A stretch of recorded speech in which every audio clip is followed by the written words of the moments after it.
Welcome प्यारे बच्चों। देखिए आज हम सीखेंगे chemical properties of halo alkane. प्यारे बच्चों, chemical property of halo alkanes के बारे में पढ़ेंगे आज हम।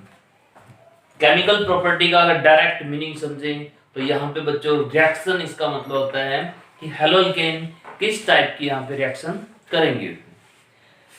तो देखिए प्यारे बच्चों, जो हेलो एल्केन है CH3, CH2 और Cl, अगर हम कहें कि इसका फंक्शनल ग्रुप कहाँ है, बच्चों इसका फंक्शनल ग्रुप ही हमें रिएक्शन के बारे में बताएगा। क्योंकि रिएक्शन मतलब काम, फंक्शनल ग्रुप मतलब काम करने वाला ग्रुप कहाँ पे है। तो प्यारे बच्चों, काम करने वाला ग्रुप कौन सा है इसका? ये क्लोरीन है। तो this is the functional group. Means functional group क्यों है ये बच्चों? यहां से सबसे पहले क्लीवेज इसकी यहां से होगी। The first chance to cleave here. प्यारे बच्चों, अगर यहाँ पे देखें कि इसकी क्लीवेज यहाँ पे क्यों होती है, तो इसके लिए थोड़ा सा हम यहाँ पे समझेंगे नेचर ऑफ CX बॉन्ड। एक टॉपिक है बच्चों ये, नेचर ऑफ CX बॉन्ड। यहाँ पे अगर हम समझें तो देखिए सबसे पहला पॉइंट इसके अंदर पोलैरिटी का होता है बच्चों। पोलैरिटी पॉइंट मींस C के अंदर जो है थोड़ा सा प्लस होता है, X के अंदर बच्चों माइनस होता है। तो इसमें पोलैरिटी पाई जाती है। अब ये तो कंफर्म हो गया बच्चों कि क्लोरीन के पास नेगेटिव और कार्बन के पास थोड़ा पॉजिटिव।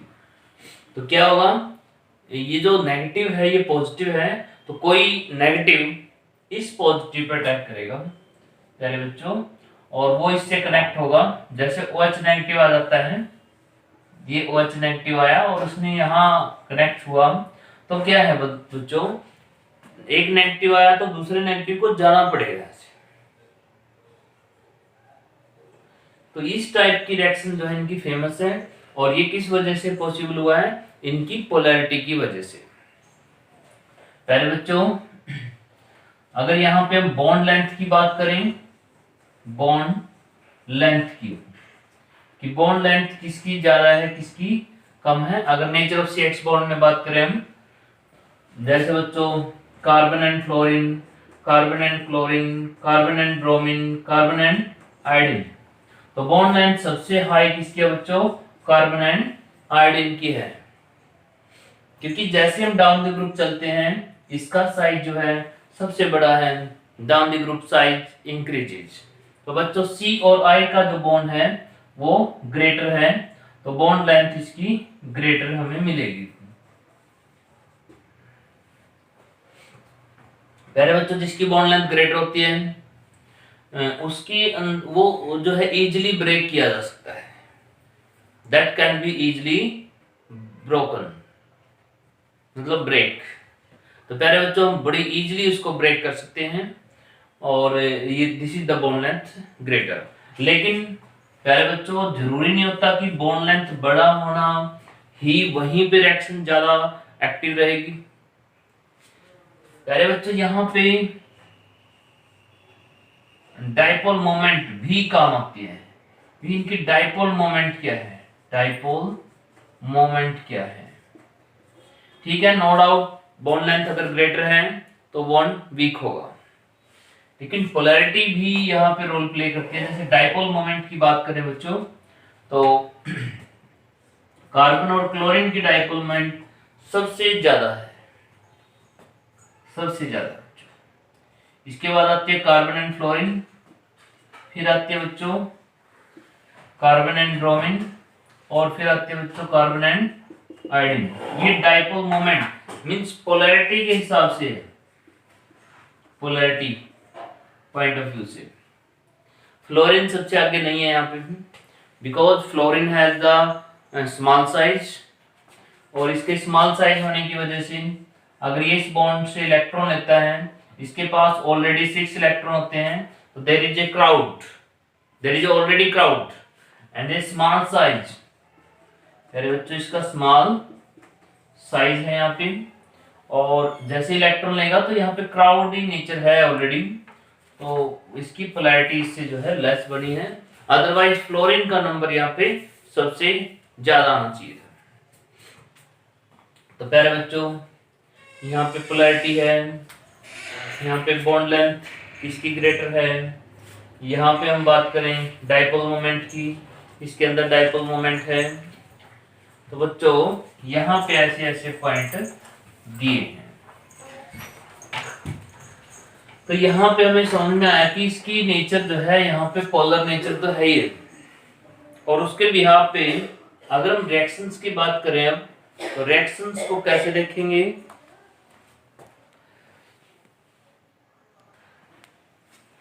तो प्यारे बच्चों केमिकल रिएक्शन में पहली रिएक्शन जो हम पढ़ेंगे वो रहेगी SN1 या SN के नाम से बनेगा, लेकिन लिखेंगे ऐसे बच्चों न्यूक्लियोफिलिक सब्स्टिट्यूशन रिएक्शन, ये रहेगी।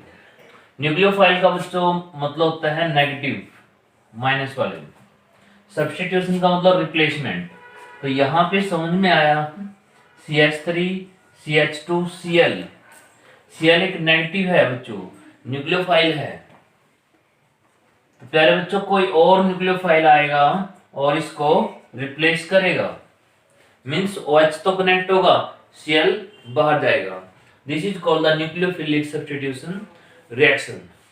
तो हमें यहाँ पे क्या सोचना पड़ेगा कि जो रिएक्टिंग स्पीशीज है, जो हेलोएल्केन के साथ रिएक्शन करने के लिए आया है, उसके अंदर नेगेटिव पार्ट कहाँ पे है। जो भी उसका नेगेटिव पार्ट होगा बच्चों, वो क्लोरीन को रिप्लेस करके हम अटैच कर देंगे, बस यही करना है इसमें। अब देखिए दूसरे टाइप की जो रिएक्शन रहेगी वो रहेगी इसमें एलिमिनेशन रिएक्शन। यारे बच्चों एलिमिनेशन रिएक्शन क्या होता है, आउट मतलब एलिमिनेट आउट, बाहर चले जाना। तो इसमें कोई ऐड नहीं होगा, कोई सब्स्टिट्यूट नहीं होगा, सिर्फ बाहर जाएगा। ऐसी रिएक्शन भी इसके अंदर हमें देखने को मिल सकती है। देखिए प्यारे बच्चों 90% इनकी रिएक्शन यही चलेंगी कि एक माइनस वाला दूसरे माइनस वाले को रिप्लेस करेगा। तो बच्चों दूसरी चलेंगी इनकी एलिमिनेशन रिएक्शन। देखिए एलिमिनेशन का मतलब होता है आउट, बाहर चले जाना।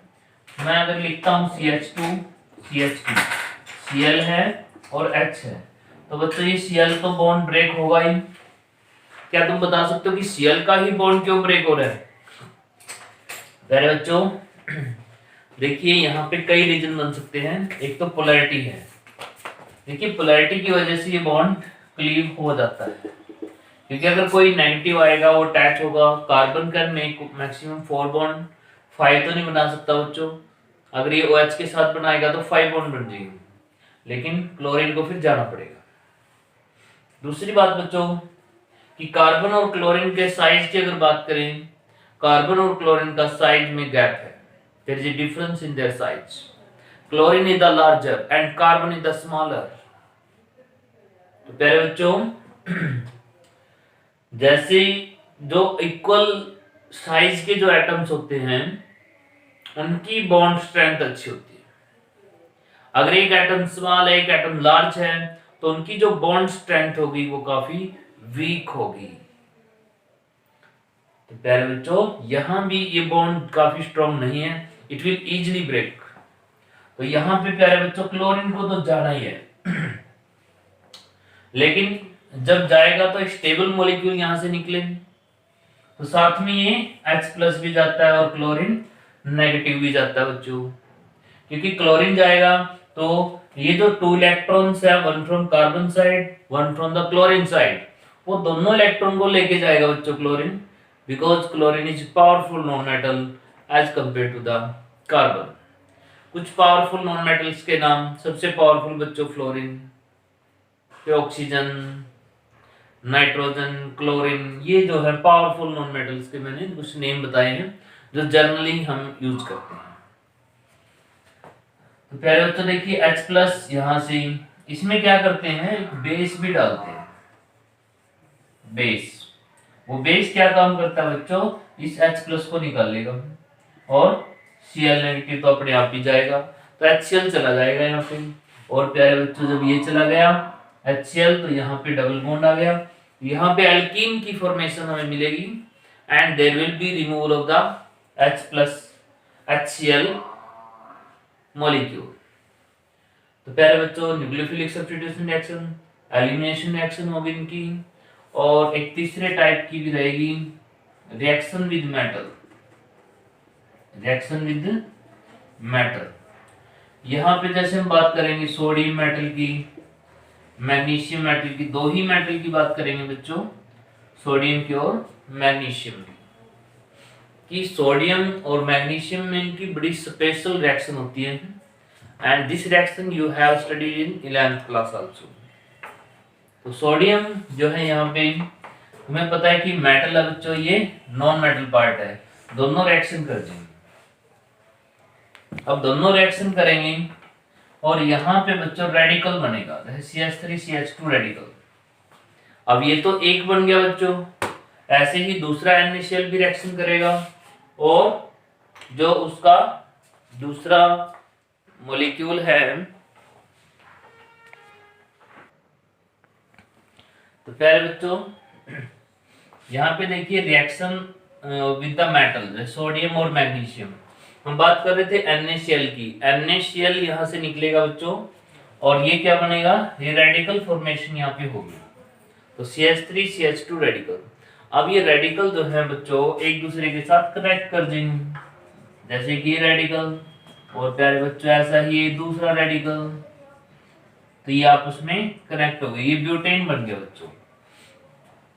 तो देखिए ऐसा ही होगा, NaCl रिएक्शन करेगा, वो निकलेगा, जो रिमेनिंग पार्ट है बच्चों वो आपस में कनेक्ट होगा यहाँ पे। अगर हम बात करें मैग्नीशियम की बच्चों, मैग्नीशियम कितने बॉन्ड बनाता है बच्चों, मैग्नीशियम मेक द 2 बॉन्ड्स, और ये क्या करता है, ये बीच में ही एंट्री कर जाता है कार्बन और क्लोरीन के, one bond with the carbon and other bond with the chlorine, और इस तरीके से करके यहाँ पे हमें एक इंपॉर्टेंट कंपाउंड देगा जिसका नाम है ग्रिग्नार्ड रिजेंट। तो प्यारे बच्चों ये हमने आज इंट्रोडक्शन पढ़ी है इसकी केमिकल प्रॉपर्टीज पे, कि 3 टाइप की रिएक्शन हम यहाँ पे पढ़ेंगे। 90% जो इसकी कॉमन रिएक्शन है वो है न्यूक्लियोफिलिक सब्स्टिट्यूशन रिएक्शन। कल हम न्यूक्लियोफिलिक सब्स्टिट्यूशन को डिटेल में करेंगे। देखिए बच्चों न्यूक्लियोफिलिक सब्स्टिट्यूशन रिएक्शन में हमारे 2 से 3 दिन लग जाएंगे, क्योंकि एक बहुत बड़ा टॉपिक है।